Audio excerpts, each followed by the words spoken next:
Fueron tantas cosas y en tan poco tiempo que no sé por dónde empezar. Estar inmersa en pensamientos como estos es algo extraño. Miro alrededor de todo, siendo más que tinieblas, como si fuera un murciélago, y contemplo en primera persona casi toda mi situación. A veces suelo pensar que no debería siquiera imaginar lo impensable, pues lleno mi cabeza de cosas que la entorpecen. Esta es una de esas cosas. Recientemente mis padres habían salido de viaje a un lugar que muy poco conozco. Realmente jamás había prestado mucha importancia a lo que ellos hacían, siempre y cuando se encontraran bien. Simplísimamente, todo era igual cuando iban y regresaban. Una pelea entre ellos, algunos recuerdos y comida. En esta ocasión, fue más de lo mismo, excepto que solo trajeron un recuerdo de allá. Era algo peculiar en ese sentido, aunque no era la gran cosa en ese momento. Su pelaje mulado con pequeñas curvas remarcadas y algunos detalles extras le hacían parecer de verdad. Esa estatua de un gato parecía ser lo más horrible que ellos pudieron comprar. Les pregunté dónde y a cuánto la consiguieron. Así como siempre, los detalles del precio me hicieron entender que los habían estafado. Dijo, quien se los vendió, que era una estatua con poderes mágicos y cosas que sencillamente nadie podría creer. Mis padres siempre han sido idiosincráticos, es decir, es más probable que crean que llegó un ser a llevarlos hacia planos espectrales que si yo logro ser aceptada en un recital. Ambas cosas son falsas, pero es más fácil que crean en lo primero. Son personas que usualmente dejan su espiritismo como algo que los hiciera más inteligentes o más vivos. Puedo creer todo lo de la inteligencia y de la vida, sin embargo, no solo lo hace el espiritismo. Aunque siento alegría al verlos así, no importa qué. En fin, mis padres dejaron al gato de porcelana en el centro de la mesa, como si fuera algún tipo de carta de presentación hacia nuestra casa. Este gato tenía muchas particularidades. Mencioné que los habían estafado pues, pese a lo realista, remarcando las comillas, de su pelaje, el resto del cuerpo estaba tan mal hecho que solo era comparable a un gato deforme. Solo tenía la figura de lejos, pero su hocico estaba completamente metido, no tenía boca y sus ojos estaban mal pintados con un blanco de pinturas acrílicas baratas. Su color era el de un gato negro con algunos detalles en pelaje beige. Me río constantemente cuando lo veo de lejos, pareciendo más una caricatura hecha a base de una figura real, más que de algo serio. Varias ocasiones solía burlarme en la cara del gato y reírme cuando lo veía, pues no era muy bueno o agradable que digamos. Tomaba su presencia y su naturaleza como un chiste irónico y completamente involuntario. En todas las cenas que tenía con mi familia solía preguntarles qué harían cuando el gato quedara completamente destruido. Ellos siempre decían que no preguntar eso, pues parecía que quisiera que ese gato terminara en la basura. Era algo que realmente quería, pues era horrible y completamente estúpido. Mis padres se encolerizaron cuando dije esto, aunque sin mucho resultado en realidad. Era preocupante qué clase de pensamientos podría tener yo ante un estúpido gato como ese. Cuando estaba limpiando, que quede claro que no fui una culpable, pues fue un accidente, tiré de la mesa, por error aclaro, al gato de porcelana.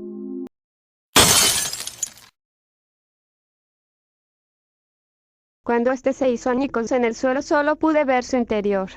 Este tenía una ramificación extraña de color negro. Esto le hacía muy similar a las venas de una persona que se encuentra estresada, o no recuerdo en dónde lo había visto. Tal vez fue en una caricatura. Lo cierto es que eran venas negras de algo que era imposible describir. Cuando acerqué mi rostro para oler lo que había adentro, les puedo jurar que no he olido algo tan desagradable como eso. Es tan repulsivo y tan agrio que solo puedo describirlo como agua del drenaje con fruta echada a perder. Era mi descripción más cercana y les aseguro que me estaría ahorrando más detalles. Mis padres habían visto el desastre que provoqué y no solo me regañaron, sino que, aparentemente, parecía un engendro de Satanás para ellos. Pensaban que lo hice a propósito, pues no creían que solo se me cayó tras estar limpiando la mesa. Durante los días siguientes no me dijeron absolutamente nada. Era como vivir con personas que no te conocían y solo te mantenían porque no tenían opción. Ellos lentamente comenzaron a perdonarme, pues se dieron cuenta, aunque tarde, que yo era la menos responsable. Cuando esto ocurrió, nuestra vida había vuelto a la normalidad, o al menos eso parecía al principio. Lo retorcido vino después de una semana, o creo que fueron 2 semanas. Mi madre había atrapado un resfriado, cosa que no era muy común en la familia, pues siempre solíamos cuidarnos demasiado ante cualquier problema. Ahora puedo decirles que me causaba mucha intriga saber qué ocurría tras que mi padre también cayera enfermo por la misma gripe. En mi caso no había experimentado tal cosa, ya que siempre que mi cuerpo sentía que algo iba a pasar tomaba medicamentos. Mis padres podrán ser espiritistas, pero reconocen que la medicina es tan esencial como el agua en una comida o el sueño en una rutina. Su gripe se convirtió lentamente en una serie de espasmos que solo puedo describir como una tos insoportable. Ellos solían ser muy cuidadosos con sus pulmones. Es raro que, en este momento, les diga que ellos ahora presentan problemas de salud cuando se tratan de personas que sencillamente son muy cuidadosas. Ahora sus pulmones estaban haciéndose una enorme pelea con la gripa, que en ese momento era lo único que los estaba atormentando. Para mi desgracia, a mí también me recibió un resfriado y los síntomas comenzaron. No era una gripe común, de eso estoy segura, pues sentía como si mis bronquios estuvieran golpeándose constantemente con las paredes de mi tórax. Era incluso peor que un dolor causado por una arritmia o problemas cardíacos. Como practicante de medicina en la escuela, lo poco que he visto, no parece encontrar ningún tipo de similitud a cualquier padecimiento tenido con anterioridad. La enfermedad que teníamos no era lo más alejado de una enfermedad viral. Mis padres creyeron que, pese a todo, podría tratarse de una maldición de la estatua que había roto, regresando en sí la molestia que sentían hacia mí. Ellos siguieron culpando a la estúpida estatua por sus males durante mucho tiempo. Yo solo podría creer que ellos jamás en su vida habían pensado que eran capaces de enfermarse. O tal vez el frío que hacía en nuestra casa por fin nos había afectado de sobremanera. Sin embargo, lo que siguió en las semanas me hizo creer que era todo lo contrario, pues mis padres habían presentado síntomas de otras enfermedades además de la gripa. En primera instancia, mi madre había comenzado con una tos sangrienta, causando que tuviera que ir a escupir flemas muy seguido, como si se tratara de un ritual.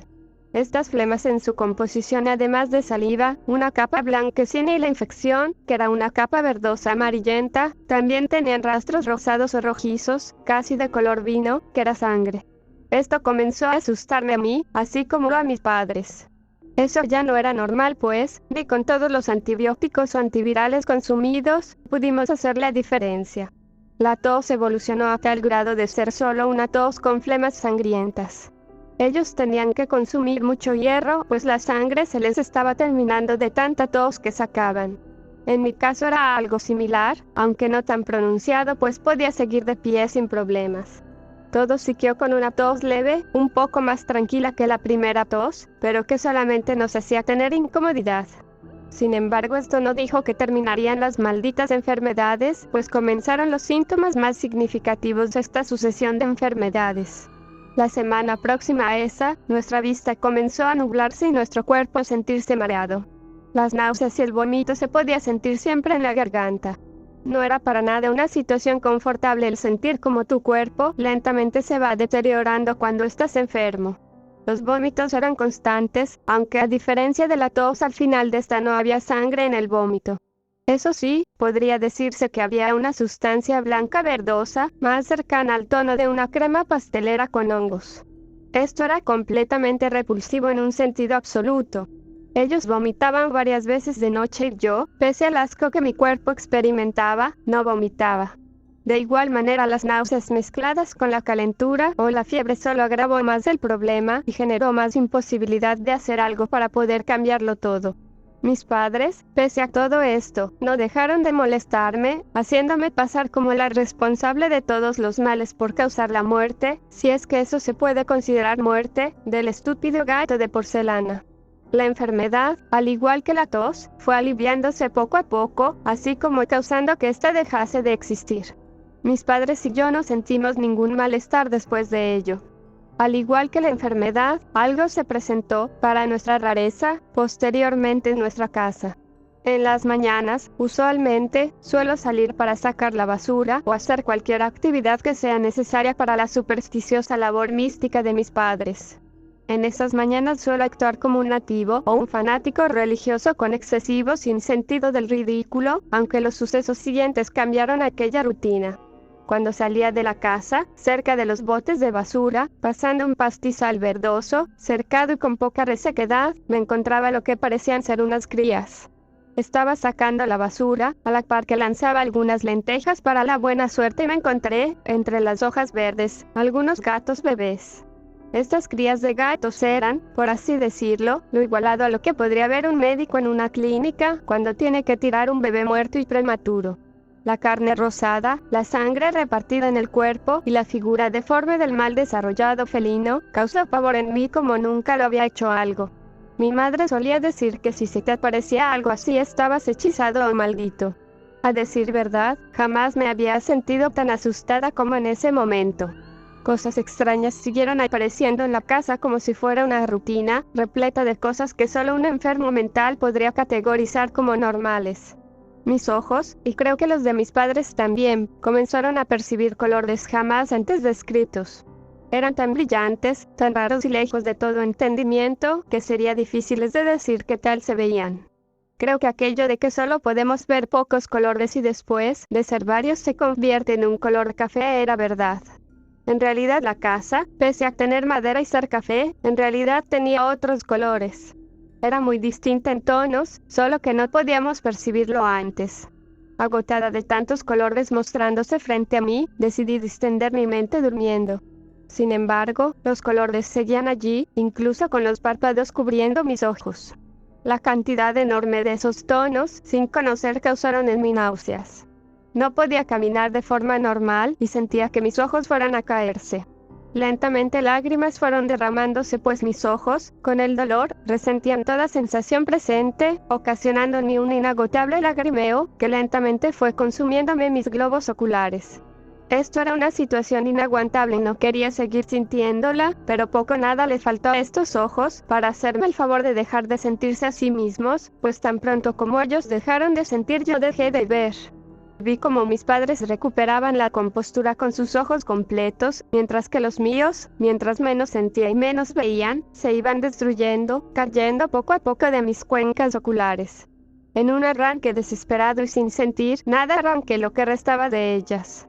Mis ojos eran solo un manojo de nervios muertos y una masa espesa, similar al puré. Esta se sentía sucia, enfermiza y desprendía una hedor a putrefacción. Las lágrimas querían salir, pero ya podían. El terror desde entonces recorría mi cuerpo. No podía creerlo. Había dejado de ver. Dejé de ver. Perdí la luz. Perdí mis ojos y lo que, con ellos, conllevaba ser un ser humano. Cada vez que pensaba en aquella nostalgia de mirar algo me estaba pudriendo entre mis pensamientos. Con una venda húmeda, con sentimiento a costras y conservando ese hedor a putrefacción, era el último atisbo de lo que antes había allí. Mis padres no parecían estar preocupados, pues al igual que la primera ocasión en que estos males se presentaron, culparon a mi estupidez de lo que me había ocurrido, siendo su única excusa. No hice nada en lo que restó de los días, más que sentarme en mi habitación, estar encerrada en mi mente, estar oculta de todo sentimiento humano que acompañase un regaño. Creo, o mejor dicho, es normal que siempre te reprendan por cosas que no son tu responsabilidad, o al menos, donde eres el menos culpable, solo porque te ocurrieron a ti. A pesar del dolor que sentía, preferí que fuera de ese modo, pues así no me dolería mucho la cabeza ni los ojos, menos estos últimos. Mi cabeza seguía doliendo, para mi desgracia. Esto era un dolor y una pesadilla. Nunca me he caracterizado mucho por narrar estas cosas, pues rara vez sería escuchada por algún ser humano. Reconozco mi miseria y ahora, siguiendo con mi deterioro, reconozco mi insignificancia. Ese estúpido gato en realidad era algo más. Ese ridículo adorno para una mesa deteriorada era muchísimo más de lo que yo podría comprender en mi mente sucia de banalidades humanas. No era capaz de vivir como alguien real. Mi mente se estaba preguntando realmente qué era aquello que había en el gato, si es que había algo. Aquellas venas de color negruzcas dentro de la estatua de porcelana. Aquellos desagradables y rencorosos sentimientos de una deidad, si es que se pueden llamar sentimientos. Mis ojos dejaron de existir y solo había tinieblas. Mi cabeza estallaba en adoloridos crujidos en mi cráneo, perforando mi cabeza sin parar. Era tan estúpido, era tan raro. Me sentía atosigada por mi cuerpo para dejar de existir. Fue entonces que, entre mis pensamientos, intenté levantarme una mañana. Mis piernas se sentían más débiles de lo usual. No querían responder. No presté mucha atención pues de un tiempo para acá mis piernas estaban más débiles. Quizá porque ya no hacía las mismas tareas de siempre. Usé un método convencional que fue arrastrarme cual vil gusano hacia la cocina. Tenía mucha hambre, quería una galleta. El problema sería subir por una sala cena, sin embargo podía tomar algo más, y esto podría apaciguar el hambre. A la par que bajaba las escaleras, complicadamente sentí un espeso hedor a putrefacción. No sabía de dónde provenía y tampoco me importaba pues podrían ser mis ojos. Entré a la cocina donde estaba mi madre. Ella seguía enojada conmigo pues seguía diciendo los mismos sermones pútridos de siempre, pero de un momento a otro ella se detuvo. Yo, confundida, le pregunté qué ocurría. Un sonoro grito fue lo primero que recibí de ella. Ese hedor a putrefacción seguía en mi nariz y no podía saber de qué se trataba. Mi madre corrió desesperada en busca de mi padre. Este había dejado sus pensamientos y sus encantos esotéricos, o lo que fuera que tuviera que hacer aquella cosa, y regresó con mi madre solo para ver lo que ocurría. Ellos no dijeron ni una palabra. Solo sentí como me arrancaba algo que me había quedado pegado en mi rodilla. En ese momento intenté preguntar qué ocurría, pero no dijeron nada. Al instante pensé que tal vez algo me había pasado en la pierna, por lo que decidí tocar en esa zona. Mi curiosidad se convirtió en horror al darme cuenta que no solo fue algo en mi pierna, sino que ya no tenía nada allí. El hueso restante de la rótula, adornada con una sustancia mohosa y desagradable, similar a lo que caía de mis ojos antes de volverse costra, era lo único que había allí. No solo era mi pierna. Ambas estaban destrozadas. La derecha fue la que ya había dejado de existir, y la otra apenas se estaba separando de mi cuerpo. Toqué el trozo que todavía estaba pegado a mi carne solo para sentir un leve toque. En realidad, ya no servían esas cosas. Con fuerza arranqué mi pierna pues ya no tenía sentido tenerla en mi cuerpo. Al hacerlo, sentí el mismo tirón, solo que fue más fuerte y parecía como si hubiera quitado una costra de mi rodilla. El ardor, la frescura, pero sobre todo la pérdida de pesadez en esa zona, fueron, graciosamente, algo calmos. No quería saber nada sobre mis piernas. Solo quería algo que comer. No me sentía satisfecha con nada. Tomé una naranja. Quizá eso aliviaría las cosas. Al comérmela, arrancando su piel sin poder cortarla con un cuchillo, sintiendo su cítrico y dulce sabor mientras viajaba por mi garganta, me hizo sentir un escabroso dolor en mi estómago. No podía aguantarlo. Apretaba con fuerza mis dientes para no gritar, pero el dolor incluso llegó a mis encías. Varios dientes se fueron cayendo de mi boca, a la par que mi garganta se sentía en llamas. Intenté gritar pero mi cuerpo no dejó de intentarlo con un grito mudo. Mis cuerdas vocales habían sido arrancadas de mi cuerpo, había dejado de hablar, había dejado de expresar dolor. Era horrible. Mi cuerpo se estaba destruyendo. Mi mente se estaba alejando de todo pensamiento y solo podía hacer una cosa. Sentir mi vientre destrozándose, sacando mi estómago de este. Mi cuerpo no sentía ya nada. Yo no sentía nada. No había nada. Solo mis pensamientos podrían permanecer. Solo mi cabeza podía hablar. No sé qué clase de verdad puedo gritar. No hay nada que decir, no existe libertad en este cuerpo moribundo. Las ideas se disipan, las ideas se disipan. La mente se aleja. Y mi estómago estalla. Mis pulmones no saben qué hacer y mi corazón, se debilita.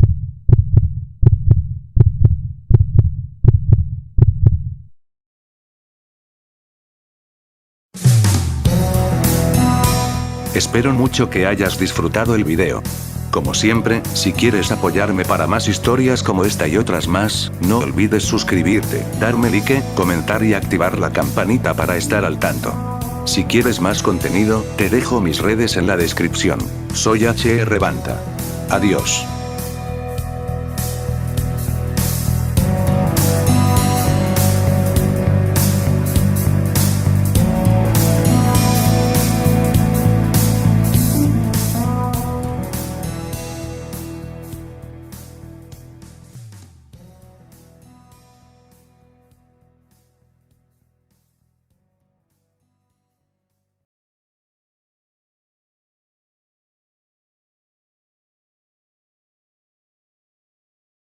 Gracias Miranda. En otras noticias, una extraña mutación de la bacteria Microbacterium leprae, más conocida como lepra, está esparciéndose por toda la población. Ha habido casos de contagio de la zona metropolitana y es muy probable que muchas personas todavía no la hayan presentado. Sus síntomas más frecuentes es una fuerte tos, náuseas y vómito blanquecino, alucinaciones de los colores y pérdida de la sensibilidad en el cuerpo y principalmente en los ojos. Ya se han reportado casos de personas que han logrado sobrevivir, aunque la vacuna contra la lepra no parece ofrecer mucha resistencia. Es recomendable que tengan mucho cuidado al momento de manipular cualquier objeto punzocortante o algún objeto roto, pues puede estar propagado de la nueva lepra.